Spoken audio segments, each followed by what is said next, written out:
चलो बच्चों question number 20 देखिए, लास्ट क्वेश्चन है हमारा, ठीक है, 4C का, और इसके बाद हमारा चैप्टर नंबर 4 हो जाएगा complete.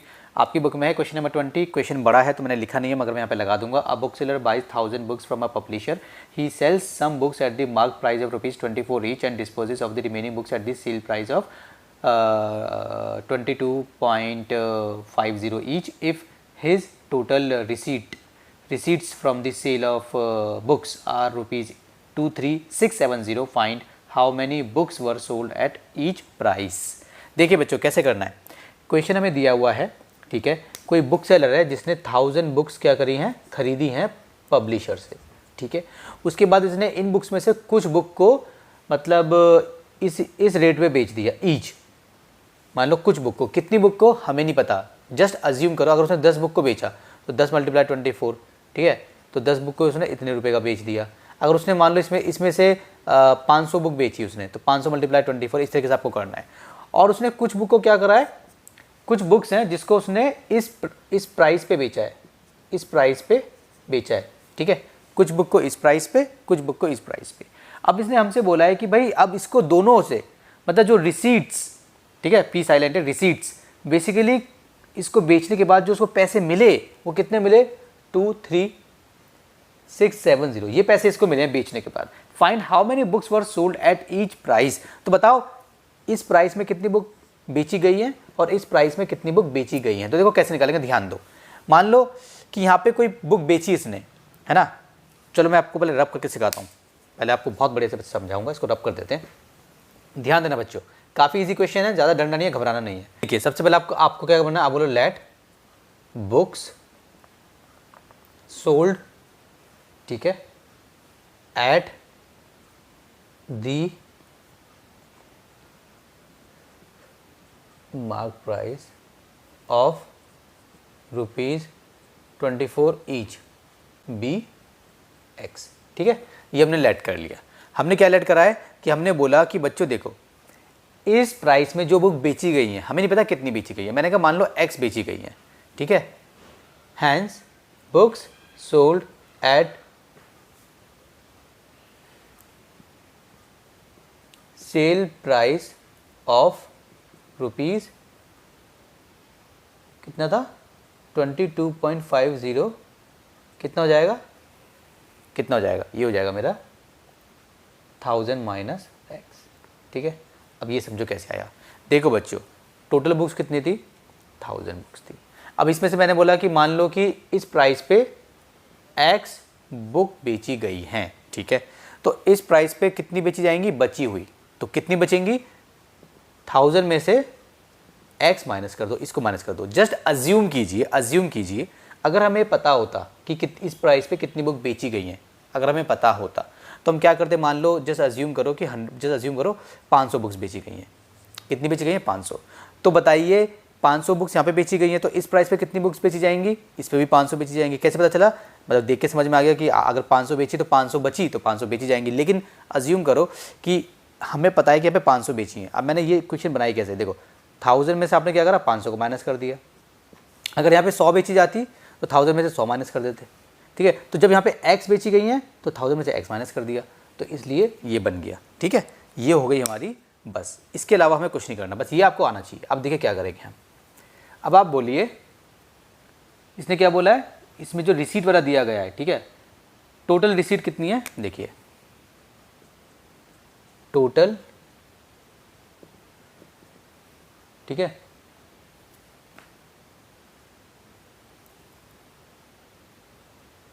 From this sale of books, तो ये कितनी हमारी टोटल रिसीट, ये है ₹2360, ये हमारी टोटल रिसीट। अब ध्यान दो बच्चों, यहाँ पे ध्यान देने वाली बात है। अब ध्यान दीजिए, ये जो टोटल रिसीट है ये हमारी कहाँ से बनी, मतलब ये जो पैसे हमें मिले कैसे मिले, ये पैसे हमें मिले जब हमने ये बुक्स को बेचा, ठीक है, और ये इन बुक्स को बेचा, हमने जब इन दोनों बुक्स को बेचा तब हमें ये पैसे मिले। तो यहाँ पे हम बोलेंगे हैंस, एक इक्वेशन हम बनाएंगे। देखिए ये जो x वाली जो बुक्स हैं, ये बुक हो गई, ये बेची गई है 24 रुपीज़ के हिसाब से, ₹24, ठीक है, ₹24x। अब करिए प्लस, अब ये वाली जो बुक्स हैं, ये वाली जो बुक्स हैं, ये जो बुक्स हैं, ये किस रेट से बेची गई हैं? इस रेट से बेची गई हैं। तो करो ₹22.50, ठीक है। थोड़ा ठीक से लिख देता हूँ, रुपीज़, चलो इसको पूरा रब करते हैं, अच्छे से लिखेंगे, खुला खुला। देखिए hence ₹24 x plus ₹22.50 1000 minus x equals to ₹2367 समझिए। मान लो ये जो बुक्स हैं, मान लो जस्ट अज्यूम करो, मान लो ये हो गई हमारी 400, ठीक है। 400 बुक मैंने इस रेट पे बेची हैं और मेरी ये हो गई 600, 1000 माइनस 400 600, क्योंकि मेरी 600 बुक्स मैंने इस रेट पे बेची हैं। तो मेरे को इतने पैसे मिले हैं, इतने पैसे मेरे को मिले हैं। तो ये जो मेरे को पैसे मिले हैं कैसे, देखो मैंने 400 बुक बेची हैं और ये 400 बुक जो मैंने बेची है ना, किस रेट से बेची है? इस रेट से। मतलब हर बुक इन 400 में से हर किताब, एक किताब 24 रुपये की है। तो 400 किताब कितने की हो गई? तो 24 × 400 ऐसे कुछ करेंगे। और यहाँ पे 600 है, ठीक है। मतलब ये जो है 600 है फॉर एग्जांपल। तो इसमें क्या करेंगे, हर किताब कितने की है? इतने की है। तो 22.50 × 600 हो गया, है ना। जस्ट अज्यूम करो, ये तो नंबर मैंने ऐसे ले लिया। तब हम जब दोनों को प्लस करेंगे तो इन दोनों को पैसे मिला के कितने पैसे मिले हैं? इतने पैसे मिले हैं हमें बेसिकली। समझ में आया? इसलिए हमने ऐसे करा है। तो अब हम इसको सॉल्व करेंगे, देखो कैसे करेंगे। नॉर्मल इक्वेशन बन चुकी है आपकी, अब आप इसको सॉल्व कर सकते हैं। ये इसको मल्टीप्लाई करेंगे तो कितना हो जाएगा? ₹24x। इसको करेंगे तो कितना हो जाएगा? देखो इसको इससे मल्टीप्लाई करो तो कितना आ जाएगा? ₹2250 पहले से था, 1 2 3 1 2 3। अच्छा 1 2 2 के बाद पॉइंट है तो 1 2, तो यहाँ पॉइंट आ गया। तो मतलब दो आखिरी के जो जीरो है उनको उड़ा दो, ठीक है। ऐसे ही करते हैं ना, पहले मल्टीप्लाई कर लेते हैं फिर पॉइंट ढूंढते हैं। मतलब 2 के बाद पॉइंट है तो 2 के बाद लगा देंगे। फॉर एग्जांपल 22.5 × 10 है तो 22510 का 10 लगा दो। अब 1 के बाद पॉइंट है तो 1 के बाद पॉइंट लगा दिया, तो ये बन गया, ठीक है। ये होता है बेसिकली इस टाइप से। अब देखिए, अब माइनस है तो माइनस रुपीज़, इसको इससे मल्टीप्लाई करेंगे तो कितना आ जाएगा? 2.50x इक्वल्स टू यहाँ पे कितना है? ₹23670। अच्छा एक बात बता दूँ, कहीं पे लिखा है 2.50, इसको आप ऐसे भी लिख सकते हो 2.5, क्योंकि पॉइंट के बाद जो आखिरी में जो जीरो होता है उसकी कोई वैल्यू नहीं होती। ऐसे लेके चलोगे, मान लो यहाँ पे ऐसे लेके चलोगे और मल्टीप्लाई करोगे तब भी ये आएगा, ऐसे लेके चलोगे और मल्टीप्लाई करोगे तब भी आएगा। दिखाई दो, देखो इसमें देखो मल्टीप्लाई करो 1000 से, तो 225 1 2 3 1 2 3, पॉइंट कितने के बाद है? 1 के बाद है, तो 1 के बाद पॉइंट लगा दिया, तब भी ये आंसर बन गया, ठीक है ना। यहाँ पे 0 लोगे तो 2 के बाद पॉइंट लगाना पड़ेगा, बस ये रीज़न होता है। चलिए अब देखिए, अब इसको और इसको करेंगे सॉल्व तो कितना आ जाएगा? 24 में से 22.5 माइनस कर दो तो आएगा आपका 1.5x रुपीज़। कैसे माइनस करेंगे? यहाँ पे देखिए बहुत सिंपल है, 24 नीचे कितना है? 22.50। अच्छा ऊपर कुछ नहीं है तो पॉइंट लगा के 0 ले सकते हैं, क्योंकि 24 को मैं ऐसे भी लिख सकता हूँ 24.00। 100 को कैसे लिखते हैं हम? 100.00 ऐसे लिख सकते हैं, ठीक है ना। चलिए तो अब क्या करेंगे, अब हम नॉर्मल माइनस करेंगे, कैरी लेंगे तो 10, ये 0 का 0, 10 में से 5 के बचा 5 पॉइंट, 3 में से 2 का 1, 1.5 आ गया। 1.50 लिखो या 1.5 लिखो, एक ही बात है, ठीक है। ये हो गया। अब ये है, इसको बॉर्डर पार करा देंगे तो यहाँ पे कितना है? ₹23670 माइनस ₹22500। अब देखिए 23670 और 22500, 0 7 में से 0 गए 7 आएगा, 6 में से 5 गए 1 आएगा, 3 में से 2 गए 1 आएगा, 1 क्या आया बच्चों? 1170 आया, 1170। चलिए तो हम लिखेंगे ₹1.5x इक्वल्स टू ₹1170। अब मुझे क्या निकालना है? मुझे x निकालना है, तो x कितना आ जाएगा? ₹1170 अपॉन में ₹1.5। इससे ये कट गया। अच्छा पॉइंट को हटाएंगे तो उसके ऊपर 0 चला जाएगा, 10 आ जाएगा ऐसे। ये आपको आता होगा, कहीं पे लिखा है 2.5, तो ये हटाओगे तो नीचे, ये हटाया तो नीचे 1 आएगा, और पॉइंट के बाद एक नंबर है तो 1 0 आएगा, ठीक है। और नीचे मान लो ऊपर 2 है, नीचे है 2.5, तो ये पॉइंट हटाएंगे तो ऊपर जाएगा, ठीक है। ऊपर पहले से कोई नंबर है तो मल्टीप्लाई में आएगा, ठीक है। तो 1 और ये पॉइंट के बाद एक नंबर है तो एक डिजिट है तो 1 0, इस टाइप से होता है, ठीक है। चलिए ये हमने सिखा दिया आपको। अब देखिए अभी कितना हो गया बच्चों मेरा?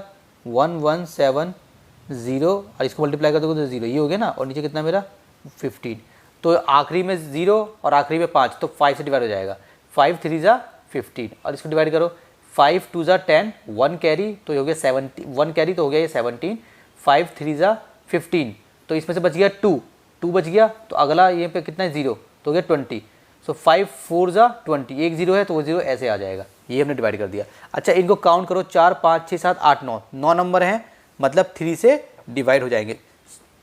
3 की डिविजिबिलिटी क्या होती है, सारे नंबर को प्लस करके देख लो। 4 5 6 7 8 9, 9 आ रहा है, और 9 एक ऐसा नंबर है जो 3 के टेबल में आता है, तो 3 से डिवाइड हो जाएगा। कैसे, अब देखो 3 7 ज़ा 21, तो कितना बच गया, 2 बच गया। अगला कितना नंबर है 4, सो 3 8 ज़ा 24 होता है, और 0 का 0, तो 780 आ गया। ठीक है, चलो इसको रब करते हैं। तो ये हमारा क्या आ गया, x आ गया। तो x क्या था हमारा, x मतलब मेरा ये था, तो x मेरा कितना आ गया, x मेरा आ गया 780। ठीक है, हैंस मेरा 1000 माइनस एक्स कितना हो जाएगा, ये हो जाएगा मेरा 1000 माइनस 780। ठीक है, तो ये कितना हो जाएगा, 1000 में से 700 गए तो कितने बचे मेरे, 300 बचे। अब उसमें से 300 में से 80 को और माइनस कर दो, है ना। तो अगर चलो और सिंपल कर देते हैं, 300 में से आप क्या करो, 300 में से आप 100 को माइनस कर दो, तो बचा आपका 200, लेकिन हमें 80 को माइनस करना था, तो 20 प्लस कर दो, कितना हो गया 220। बच्चों मेरी कैलकुलेशन थोड़ी इतनी अच्छी नहीं है, ठीक है, तो मैं इसी अंदाज में कैलकुलेट करता हूँ। चलिए ये आ गया हमारा 220। अच्छा 220 को 780 को प्लस करके देखो, वापस से हमारा वही बन रहा है, करके देखो यहाँ पे क्या हमारी 1000 बन रहा है हमारा, 0 0 7 8 9 10 0, इसका मतलब हमारा आंसर ठीक है। ठीक है ना, अब देखिए लिखेंगे कैसे, ये आपका आंसर आ गया, ये आपका आंसर हो गया।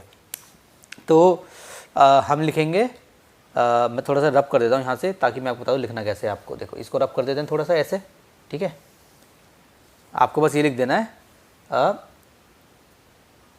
220, चलो books were sold at ₹22.50 each. मैं यहाँ पे ईच लगाना भूल गया था बच्चों, यहाँ पे ईच है, ठीक है, ईच। और ये कितने, 780 books were sold at ₹24 each. ठीक है, तो आपका क्वेश्चन नंबर हो गया 20 कंप्लीट, और इसी के साथ आपका ये चैप्टर हो गया कंप्लीट।